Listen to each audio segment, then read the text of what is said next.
اور یہ رسم کرنے والے اپنے عمل سے کہہ رہے ہیں کہ اللہ میاں کہاں مکتبہ دعا مانگنے والا کہتا اللہ ہماری عمر میں برکت دیجئے، تو 90 سال کا بوڑھا بھی اگر مجمع میں ہو تو جینا چاہتے ہیں، لیکن اس کے باوجود ہم کو موتیں آ رہی ہے نہیں چاہنے کے باوجود۔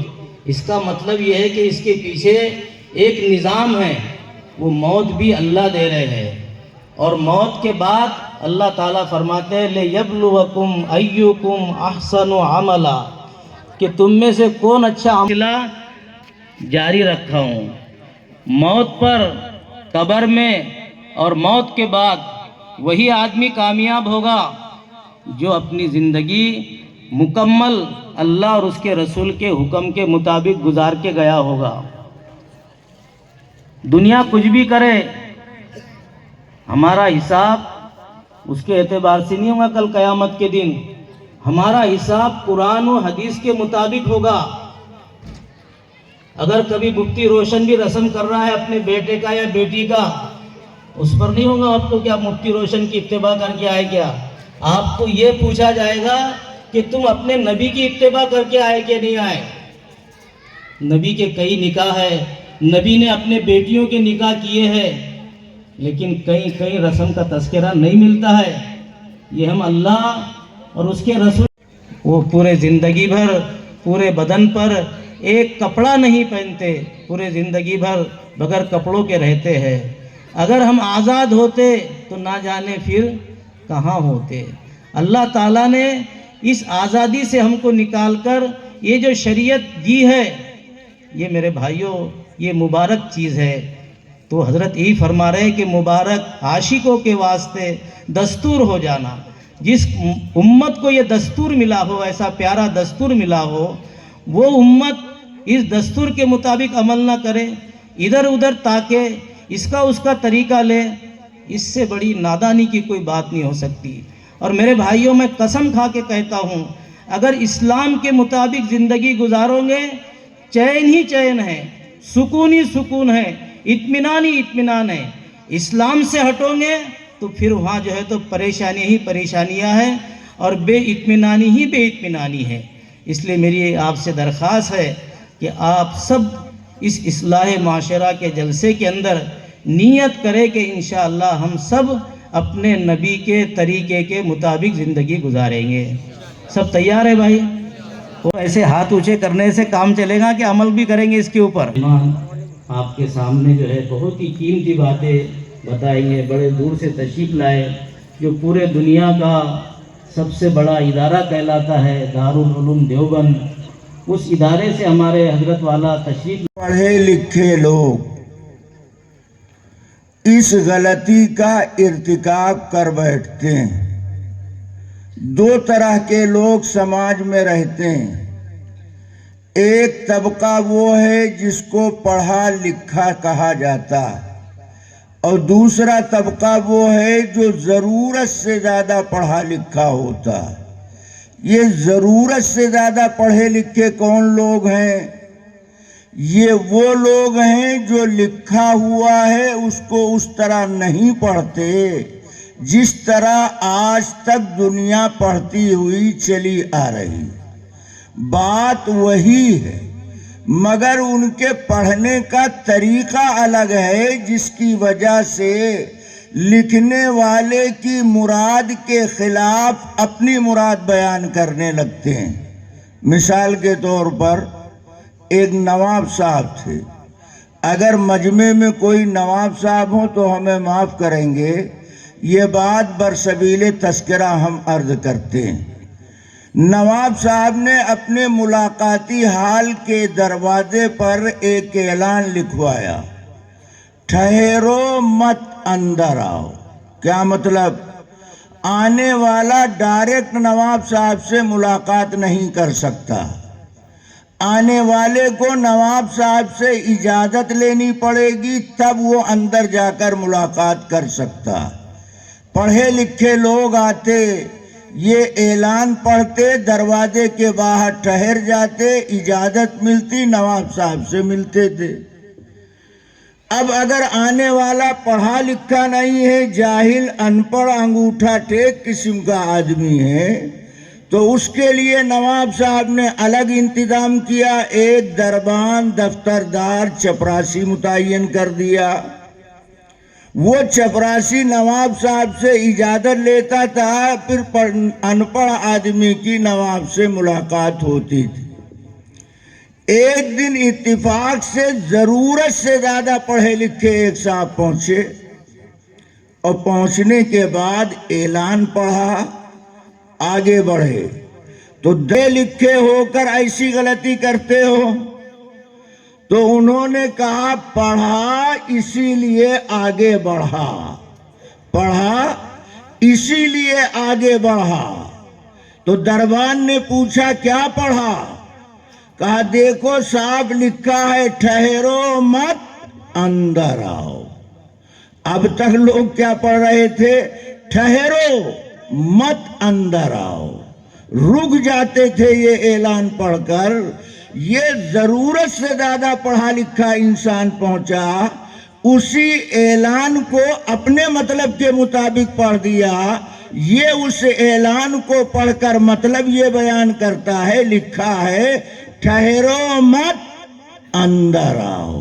اب تک لوگ پڑھ رہے تھے ٹھہرو مت اندر آؤ، اس کو اس نے پڑھا ٹھہرو مت اندر آؤ۔ اب ایسے لوگ جب سماج میں رہیں گے تو اسلام کی تصویر خراب کرنے کے لیے کیسی کیسی حرکت کریں گے۔ وہ قرآن کی آیت کا غلط مطلب بیان کریں گے، اور اللہ کے پیغمبر علیہ السلام کے فرمان کا الگ مطلب بیان کریں گے۔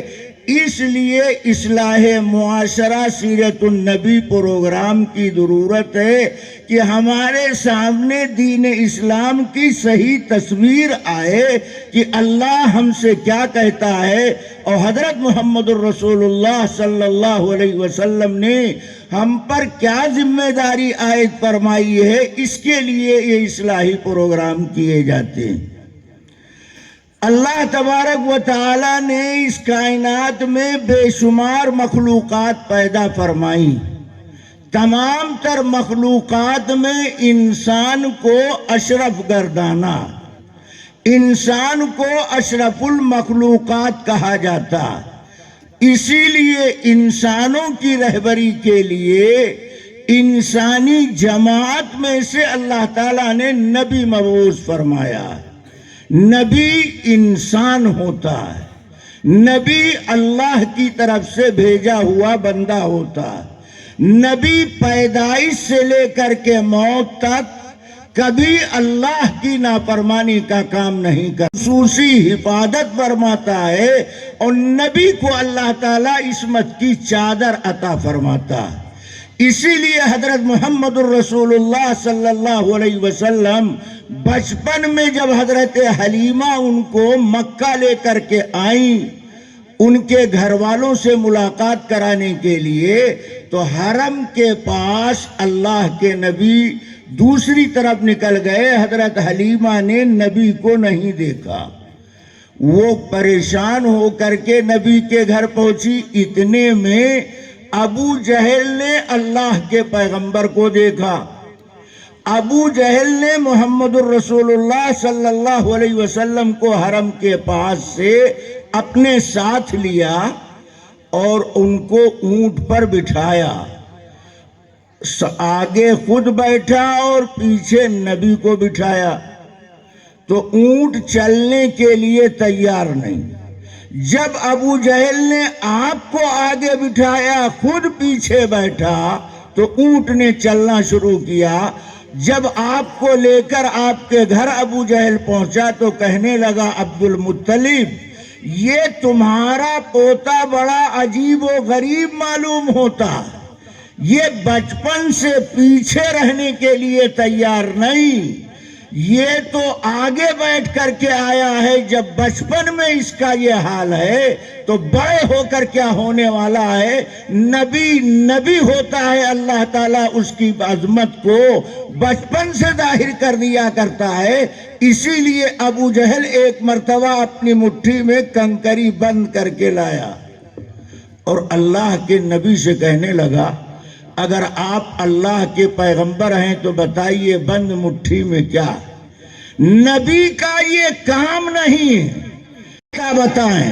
نبی کا یہ کام نہیں ہے کہ درخت کے پتوں کو شمار کریں، نبی کا یہ کام نہیں ہے کہ سمندر کے قطروں کا احاطہ کریں، نبی کا یہ کام نہیں ہے کہ انسانوں کی آبادی کا پتہ لگائیں، نبی کا کام ہے اللہ سے احکام لینا اور اللہ کے بندوں تک احکام پہنچانا۔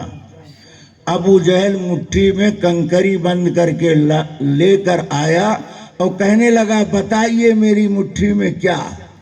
تو اللہ کے نبی نے ابو جہل سے کہا میں یہ بتاؤں کہ تیری مٹھی میں کیا ہے یا تیری مٹھی میں موجود چیز بتائے کہ میں کون؟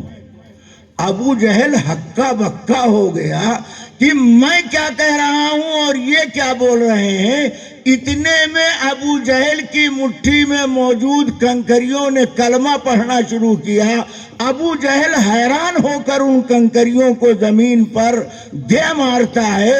یہ کمال اللہ تعالیٰ نے حضرت محمد الرسول اللہ صلی اللہ علیہ وسلم کو عطا فرمایا۔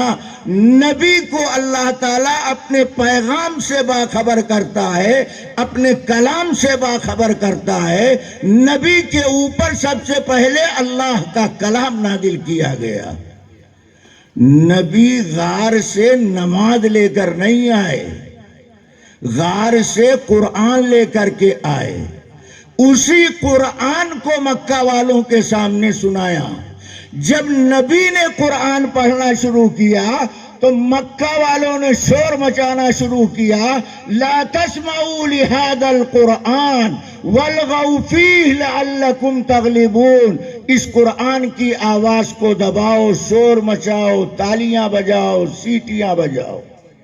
اللہ تعالیٰ نے پیغمبر سے کہا رد عمل کا کام نہ کیجئے، آپ رحمت للعالمین بن کر کے آئے ہیں، لہذا آپ اپنے کام میں لگے رہیے۔ تالی بجانا، سیٹی بجانا جن کا کام ہے وہ اپنا کام کریں، آپ کا تو کام ہے کہ اللہ کے کلام کو اللہ کے بندوں کو سنائیے۔ اللہ کے نبی نے قرآن پڑھنا شروع کیا، صحابہ نے قرآن پڑھنا شروع کیا، اللہ نے ایک نظام بنا دیا، وَإِذَا قُرِئَ الْقُرْآنُ فَاسْتَمِعُوا وَأَنصِتُوا لَعَلَّكُمْ تُرْحَمُونَ۔ جب قرآن پڑھا جائے تو خاموش ہو کر سنو، چپ چاپ رہو، اللہ کی رحمت کے مستحق بنو۔ جب صحابہ نے قرآن پڑھنے اور پڑھانے کا ماحول بنایا تو ابو جہل کی پارٹی کو لگا کہ ہم ان کو ان کے کام سے روک نہیں سکتے، تو ایک دن مکہ میں جمع ہو کر ابو جہل نے اللہ کے نبی سے کہا اگر آپ کو دولت کی ضرورت ہے تو ہم ڈھیر لگانے کے لیے تیار، عورت کی ضرورت ہے تو حسین لڑکی دینے کے لیے تیار، اقتدار کی ضرورت ہے تو ہم رعایا بننے کے لیے تیار۔ اللہ کے نبی نے جواباً فرمایا کہ اگر ہمارے ایک ہاتھ میں سورج اور دوسرے ہاتھ میں چاند لا کر رکھ دو تب بھی میں اس کام سے رکنے والا نہیں۔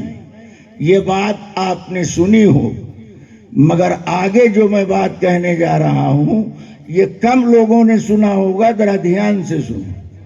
وہ عورت دولت اقتدار کی بات کرتے ہیں اور نبی اس کے جواب میں چاند و سورج کی بات کرتے ہیں، تو نبی نے جواب میں چاند و سورج کا حوالہ کیوں دیا؟ علماء نے نبی کے اس جواب کی دو حکمت بیان کیا۔ نبی کے اس جواب میں پہلی حکمت یہ پائی جاتی ہے کہ چاند کا توڑنا، سورج کا نوچنا یہ انسانوں کے بس کی بات نہیں۔ جس طرح چاند توڑنا، سورج نوچنا انسانوں کے بس کی بات نہیں ہے، اسی طرح اللہ کے نبی کو اللہ کے کام سے روکنا یہ دنیا کے انسانوں کے بس کی بات نہیں۔ جواب میں چاند و سورج کا حوالہ دیا۔ اور علماء نے نبی کے اس جواب پر دوسری حکمت یہ لکھی ہے کہ اقتدار سے اقتدار پر قبضہ کیا جا سکتا ہے، دولت سے دولت کو بڑھایا جا سکتا ہے، مگر چاند کی قیمت ادا کرنا اور سورج کی قیمت ادا کرنا یہ دنیا کے انسانوں کے بس کی بات نہیں۔ جس طرح چاند و سورج کی قیمت کو ادا کرنا یہ دنیا کے انسانوں کے بس کی بات نہیں، ان کی خدمت میں لگے ہوئے ہیں، ان کی قیمت ادا کرنا یہ دنیا کے انسانوں کے بس کی بات نہیں ہے۔ اللہ کے نبی کے جواب میں یہ حکمت پائی جاتی۔ جب مکہ والوں نے یہ تمام تر تدبیریں اختیار کیا، ناکامی نظر آئی، تو ابو جہل اس کی پارٹی کے لوگوں نے ایک وفد مدینہ بھیجا۔ مدینہ میں اس وقت اہل علم میں یہود موجود تھے، بڑے بڑے یہودیت کے عالم مدینہ میں رہتے تھے، جس کو اس وقت یثرب کہا جاتا تھا۔ مکہ کا یہ وفد مدینہ پہنچا، مدینہ کے یہودیوں سے ملاقات کیا۔ یہودی مذہب کے بڑے بڑے عالم جو اس وقت مدینہ میں موجود تھے، مکہ کے وفد نے ان کے سامنے اپنی صورت رکھی کہ مکہ میں ایک آدمی نبوت کا دعویٰ کر رہا ہے، ہم اس کی نبوت کو کس طرح آزمائیں؟ تو مدینہ کے یہودیوں نے ان کو 3 سوال بتایا کہ جا کر کے ان سے 3 سوال کرو۔ پہلا سوال، ان سے یہ پوچھو کہ وہ کون لوگ ہیں جو سالہ سال تک غار میں سوتے رہے وہ زندہ رہے۔ دوسرا سوال ان سے یہ کرو، وہ کون سا بادشاہ ہے جس کا اقتدار مشرق سے لے کے مغرب تک رہا۔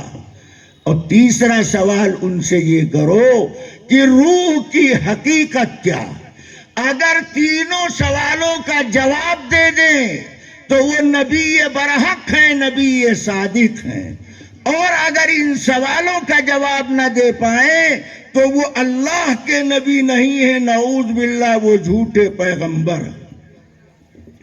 یہ سوال سیکھ کر ابو جہل کی پارٹی کا وفد مکہ آیا اور اللہ کے نبی کے دروازے پر پہنچ کر کے نبی سے للکار کر کے یہ 3 سوال کیا۔ تو اللہ کے نبی نے فرمایا کل آئندہ ان سوالوں کا میں جواب دوں گا۔ دوسرا دن آیا، پھر یہ وفد نبی کے دروازے پر پہنچ کر کے کہتا ہے اخرج الینا یا محمد، باہر تشریف لائیے، ہمارے سوالوں کا جواب دیجیے۔ اللہ کے نبی کہتے ہیں کل آئندہ میں جواب دوں۔ اس طرح 10 دن گزر گئے، 20 دن گزر گئے، روزانہ دروازے پر آ کر یہ للکارتے باہر آئیے، ہمارے سوالوں کا جواب دیجیے۔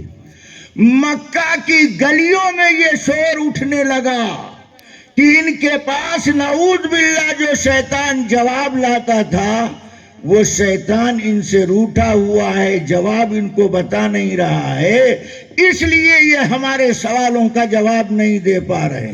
اور اللہ کے نبی کی بے چینی روزانہ بڑھتی جا رہی تھی۔ آپ آسمان کی طرف دیکھتے کہ جبریل امی آئیں اور ان سوالوں کا جواب لائیں، مگر جبریل ہیں کہ آسمان پر خاموش ہیں، نبی کے پاس آنے کے لیے جبریل بھی تیار نہیں ہے۔ اللہ پیغمبر کی بے قراری کو دیکھ رہا ہے کہ روزانہ للکارا جا رہا ہے اخرج الینا یا محمد، ہمارے سوالوں کا جواب دیجئے، مگر اللہ کے نبی کہتے ہیں کل آئندہ میں ان سوالوں کا جواب دوں گا۔ جب 40 دن اس طرح گزرے، مکہ کی گلی کوچے میں یہ شور اٹھنے لگا کہ ہمارے ان سوالوں کا یہ جواب نہیں دے پا رہے ہیں، تو اللہ تعالیٰ نے قرآن کی سورہ ضحیٰ کی یہ آیتیں نازل فرمائی۔ سورہ ضحیٰ سے لے کر سورہ ناس تک وہ ہم جانتے ہیں